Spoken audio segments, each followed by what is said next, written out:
सत्संगत जी, प्यार से कहना धन निरंकार जी। आज 78 निरंकारी संत समागम के दूसरे दिन, जहाँ सभी ने सुबह सेवा दल की रैली रूप, जहाँ सेवा भाव का जो इम्पोर्टेंस होता है, महत्व, ये अनेकों रूपों में, चाहे वो स्किट्स द्वारा थी, चाहे वो उस भाव को दर्शाना कि इस परमात्मा ने अगर ये शरीर दिया है तो ये स्वस्थ रखते हुए ही हम जहाँ इस शरीर का कद्र डाल सकते हैं, वहीं फिर भाग दौड़ के या किसी रूप में पूरी मानवता की सेवा कर सकते हैं। तो कैसे ये तोहफे को हमने स्वस्थ रखना है, इस भाव और अनेकों मन की अवस्था के ऊपर फोकस करते हुए भी कि कैसे एक सेवा का मतलब ये नहीं कि बस हम दिखें, नजर आएं, कुछ नजरों ने देखा और वाहवाही हुई कि ये तो थकते नहीं, ये तो बस एक अपनी नींद आराम का परवाह नहीं करते हैं और बस सेवा करते हैं, या फिर एक फाइनेंशियल कंट्रीब्यूशन इतनी देते हैं। ये कुछ भी मन पे ऐसी बात आनी तो मन की ये अवस्था बिगड़ जाती है। कैसे ये सेवा तो समर्पित होके होती है इस निराकार, इस प्रभु परमात्मा के प्रति, के कर्ता ये निराकार है। एक अगर बल भी बख्शा तो ये कृपा है, और कैसे एक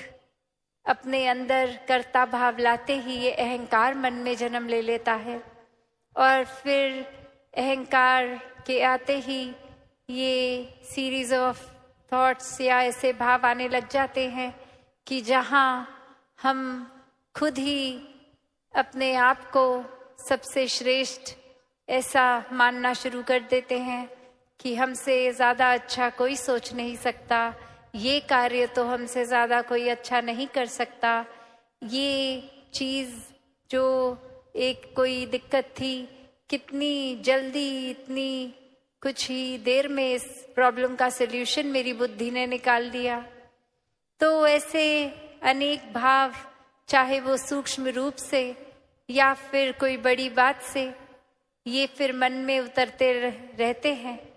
और बात वही कि ये जो आत्म मंथन शब्द पिछले 2 दिनों से, या वो थीम, कितनी बारी हर कोई यही जिक्र कर रहा है कि अपने मन के भीतर जाना कितना ज़रूरी है। ये एक सोच विचार की बात नहीं, मन के अंदर ये एनालाइज करना कि हम किस तरह की ही सोच को पकड़े बैठे हैं, हम किस तरह एक अपने आप को बदलने के लिए चाहे बातें करते हैं, सोचते हैं, पर कहीं अच्छाइयों को अपनाने में फिर टाल तो नहीं देते। जैसे अक्सर हमें पता भी होता है, एग्जाम्पल के सुबह जल्दी उठना है और अलार्म जिस टाइम का है, और फिर 2-3 अलार्म लगा ही लेते हैं कि चलो पहला वाला तो ऐसे ही बंद कर देंगे, वापस सो जाएंगे। तो कैसे एक भाव आ जाते हैं, जब उस तरह से लॉजिकली अगर सोचें तो सिर्फ एक ही अलार्म काफ़ी है कि बस वो एक ही बार बजे, उससे पहले कंटिन्यूस सो जाए, और वो ही एक फाइनल वार्निंग की तरह हमें उठा रहा है, और बात वहाँ पे भी बन सकती है। पर कैसे हम ये डिले करना चाहते हैं चीज़ों को, और उस तरह से कि ये पहला अलार्म इसलिए कि दूसरे से पहले एक संतुष्टि मिल जाएगी कि अभी 5 मिनट और सोने को हैं। तो कैसे मन हम छोटी छोटी चीज़ों से भी अपना बहला लेते हैं, कैसे मन में खुद ही एक कॉम्प्लिकेशन जो इतना सिंपल सोल्यूशन भी है तो खुद ही डाल देंगे, फिर उसके बारे में सोचेंगे, और फिर अंत में वो सोल्यूशन इतना सिंपल लगेगा। वैसे ही ये आत्म मंथन से कंक्लूजन्स भी यही निकलती हैं कि दुनिया के सारे रंग हमने अपने अंदर डाल लिए हैं। इतना हर एक बात का असर इस तरह कभी कभी बांध लेते हैं कि बस किसी एक ने एक बार कुछ ऐसा बोल दिया तो वो मन उस इंसान के लिए हमेशा के लिए ही मैला हो गया। तो ये जब निराकार प्रभु को आधार लेते हैं तो वाकई ही फिर वो हमारा एक कंफर्ट का जोन जितना होता है उससे बाहर भी चले जाते हैं और मन फिर बहुत ही चीज़ों को सिंप्लीफाई भी कर लेता है कि ये दातार का अब आधार लिया है इस निराकार प्रभु परमात्मा का। तो अब जब मन के भीतर अपने ही एक अंदर की तरफ की यात्रा, ये जर्नी विद इन आत्म मंथन करेंगे तो फिर ये बहुत ही चीज़ें जो खुद ही हमने कॉम्प्लिकेट की हैं वो लेयर बाय लेयर एक खुद ही वो हमें समझ आता है कि एक सरलता से भी चीज़ का एक समाधान निकल सकता है। जहाँ हम इतने थॉट्स को, इतने भाव को, इतने इमोशंस को कंटेन भी नहीं कर पाते, वो एक टर्मोइल सा आता है मन में, वहीं ये सहजता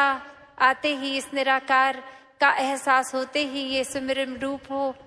तो कैसे फिर सारी चीज़ें स्वयं ही अपने भीतर भी शांत लगती हैं कि एक कारण मिले ना मिले, कोई वजह मिले ना मिले, फिर भी ये विश्वास जहाँ आ जाता है कि हर पल में जब निराकार है और निराकार ऐसा कुछ नहीं करेगा जो हमारे लिए उचित ना हो, तो एक बुरी सी बुरी चीज़ भी जो 1 मिनट पहले हमारे अकॉर्डिंगली थी वहीं मन शांत हो जाता है। वहीं एक ये भाव आ जाते हैं कि ये अगर कोई चीज़ है तो इसमें से हमने सीखना क्या है, ये सिर्फ कुछ सिखाने के लिए ही आई है और वो चीज़ सीख लिया जाए। कैसे अपने मन में हम धीरे धीरे इस तरह छोटी छोटी चीज़ों से ही पवित्रता डालनी शुरू कर सकते हैं। ज़रूरी नहीं कि अगर सड़क पे चल रहे हैं तो वो कचरा उठा के अपने हैंड बैग में, अपने बैकपैक में हमें डालना है। नहीं, वो कचरा उठा के डस्टबिन में भी डाला जा सकता है। वो अनवांटेड चीज़ एक अगर है हमारे पास तो उसका हम क्या कर रहे हैं जीवन में वो ज़रूरी है, उस चीज़ का ही आत्ममंथन करना है। जैसे हम जितना कुछ भी दिन में देख रहे हैं सब कुछ तो हम नहीं एक अब्जॉर्ब करते, हमारा दिमाग उस तरह से चीज़ों को फिल्टर करता है कि जो प्रायोरिटी लगे वो दिन के एंड तक भी चीज़ याद रहती है। और कितनी चीज़ तो हमने चाहे दिन में अनेकों थॉट सोचे भी, अगर हम गिनती करने आए तो आधे से ज़्यादा तो कॉन्शियसली याद भी नहीं होंगे क्या क्या आज सोच लिया। तो बात वही कि क्या चीज़ को अपनानी है और कितनी देर के लिए अपनानी है। कुछ तो संत महात्मा किस पल में ऐसे अनमोल बात बोल देते हैं जो वाकई ही सुन के लगता है कि ये तो जीवन परिवर्तित करने वाली बात है और वो वाकई ही बात जीवन भर के लिए टिक जाती है। और वहीं हम अक्सर कुछ ऐसी छोटी हल्की बात कि कुछ हम कह देते हैं या हमारे साथ घट जाती है अगर घटना,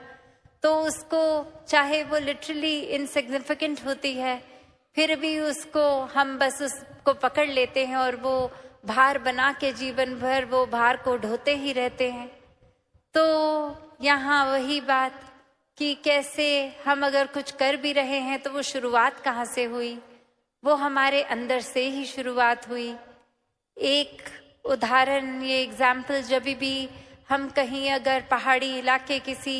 हिल स्टेशन में आते हैं तो अक्सर ऐसे पॉइंट्स होते हैं जहाँ से हमें लगता है हम अगर कुछ जोर से बोल रहे हैं तो वो एको करके वापस आता है हमारे कान में वही बात, हमारे शब्द ही। तो हम जो संसार में डाल रहे हैं वही घूम के आ रहा है। और उसी तरह कैसे हम अगर कोई अच्छी बात बोल देंगे घूम के अगर आ भी रही है तो ये उन पेड़ों को, उन पत्थरों को कुछ उस अच्छी बात का असर हुआ नहीं, वहीं हम अगर कोई बुरी बात, कोई गाली गलौज भी जोर से बोल देंगे और वो हर जगह से हमारी ये साउंड फ्रीक्वेंसी, ये छूती हुई वापस एको करके हमारे पास वापस शब्द अपनी आवाज में आ जाएंगे वो बुरे, तो भी क्या चीजों को जिनसे वो आवाज हमारी टकराई फर्क पड़ा नहीं, वो अभी भी वैसी की वैसी। तो एक बात वही कि अक्सर हम ये सोचते हैं कि हम अगर किसी को कुछ बुरा बोलेंगे तो अगला कितना परेशान होगा और ये उसको एक सबक मिलेगा कि कैसा महसूस होता है बुरे शब्द सुनना। उसके लिए बोल भी दे हम तो उस इंसान को उसी पत्थर और पेड़ की तरह हो सकता है कोई फर्क भी ना पड़े हमारे शब्दों का, पर वो वापस हम पर जब घूम कर आई, रात की नींद हमने खुद अपनी खराब कर लेनी थी। उससे एक रात पहले जो तैयारी कर रहे थे कि कल तो मौका मिलेगा, वो व्यक्ति मिलेगा, ये पॉइंटर्स बना लिए हैं, इसको बहुत सार्कास्टिकली उसके आगे रख दिएंगे, तो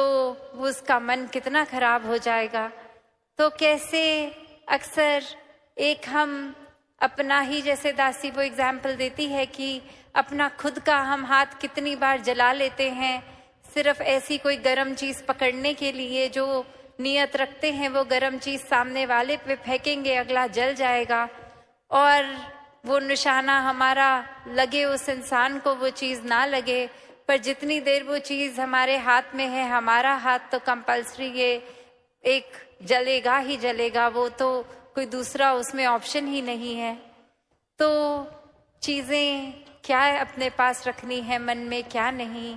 और सिर्फ ये कोई एक वो बात नहीं कि समाज में एक बिहेवियरल बात की ही ऐसी नहीं हो रही कि अच्छे कर्म या बुरे कर्म, वो भी एक ब्रॉडर अगर आत्ममंथन की जहाँ बात हो रही है, सब बातें उसमें आती हैं, पर असल में तो ये अपनी खुद पे काम करने वाली बात है, ये अपने सुधार की बात है। वो चाहे हर तरीके का हो, पर जिन्होंने ये स्पिरिचुअल ग्रोथ को ही प्राथमिकता दी है, आध्यात्मिक पहलू को अपने अंदर इतना आत्ममंथन करके पक्का कर लिया, ये प्रभु परमात्मा से अपना नाता और गहरा जोड़ लिया, तो अक्सर हम खुद ये महसूस भी करते हैं कि जब भी हम ऐसे फील करते हैं कि हम स्पिरिचुअली ग्रो कर रहे हैं, तो बाकी सोशल पहलू, बिहेवियरल पहलू, संसार के अपने व्यवहार, अपने सामाजिक रिश्ते, सब खुद ब खुद बेहतर हो जाता है, क्योंकि मन हमारा एक टिक रहा है सही जगह। वो एक पॉजिटिविटी की शुरुआत होते हुए वो हर पहलू में जीवन के फिर एक रिपल इफेक्ट से पहुंचती है। तो मन ही हमारा अशांत हो तो वो अशांत हम खुद भी अंदर से महसूस करेंगे अशांति। और हम एक जिस तरह एग्जाम्पल दासी ने ये दिया कि जो शब्द बोलेंगे, अगर हम कुछ इरिटेट होके, एक चिड़चिड़ होके शब्द ऐसे बोलेंगे, तो वो एक अंदर की स्थिति ही बाहर आई है और वही हम पहुंचाएंगे और वही वापस मन को तंग करेंगे शब्द हमारे अपने खुद के हमें भी। तो ये अंदर ही इस तरह परमात्मा को एक हमेशा के लिए अगर धारण कर लें 24 घंटे के लिए, तो फिर वाकई ही इस एहसास में कि ये परमात्मा की जीवन में मौजूदगी है, ये परमात्मा तो हर समय ही अंग संग है, सिर्फ हम ही इससे दूर होते हैं। वो पल जब ये हमेशा आंखों के सामने होने के बावजूद भी हम ही अपनी आंखें इससे चुरा लें, तो ये फैक्चुअली परमात्मा को तो फर्क नहीं पड़ेगा कि हम इसको देख रहे हैं कि नहीं। ये तो हमारी ही बेहतरी के लिए है कि हम वाकई ही अपना सुधार तब तक ही कर पाएंगे जब जब परमात्मा को मन में एक पक्की तरह विराजित कर लें। तो एक भाव यही हर किसी का रहता है और पिछले 2 दिनों और आगे आने वाले दिनों में भी यही भाव आत्ममंथन का, जो ये एक एक्टिविटी की बात नहीं हो रही, एक इंटेलेक्ट की बात नहीं हो रही, पर ये वही बात कि कैसे चाहे हम अब गुणों को छोड़ें, गुणों को अपनाएं, एक अपना विश्वास किस तरह परमात्मा पे कायम रखें, क्या चीज़ों को एक नज़रअंदाज कर दें, किस चीज़ों को एक पक्का मन में बांधें, ऐसे अनगिनत पहलू ये सब फिर निराकार के ऊपर आधारित हैं। तो स्पिरिचुअल ग्रोथ तो होगी ही, साथ में पल पल हम एक उस पहलू को भी अपने मानवीयता जो होती है, एक ह्यूमन वैल्यूज की बात होती है, दैवीय गुण, वो भी और जीवन में मजबूत होते हुए सभी पहलू हमारे एक हमको ही एक हमारी ही बेटरमेंट के लिए है, हमारा ही सुधार हो रहा है। और ये सुधार सिर्फ इसलिए नहीं कि कोई दिखाने के लिए किसी को, ये तो उतना ही सुधार हम एकांत में अपने कमरे में अकेले बैठे भी तो भी, या फिर 50,000 लोगों के बीच में बैठे तो भी। तो बात यही कि जहाँ सुधार की बात है वहाँ एक आत्ममंथन जरूरी है, वरना तो ऐसे भी व्यक्ति हैं संसार में कि जिनका खुद को तो ये रियलाइज करना बहुत दूर की बात कि किसी को चोट पहुंचाई है, अगर कोई बोल भी दे तो उल्टा उसी इंसान को और क्रोधित होकर जवाब देते हैं। तो ऐसे बात, ऐसे भाव भक्तों संतों के नहीं होते, ये तो हमेशा क्षमाशील ही रहते हैं। एक गलती हो ना हो, एक भाव मन में यही आता है कि सुधार अपना हमेशा हो। अगर किसी ने पॉइंट आउट की है कोई कमी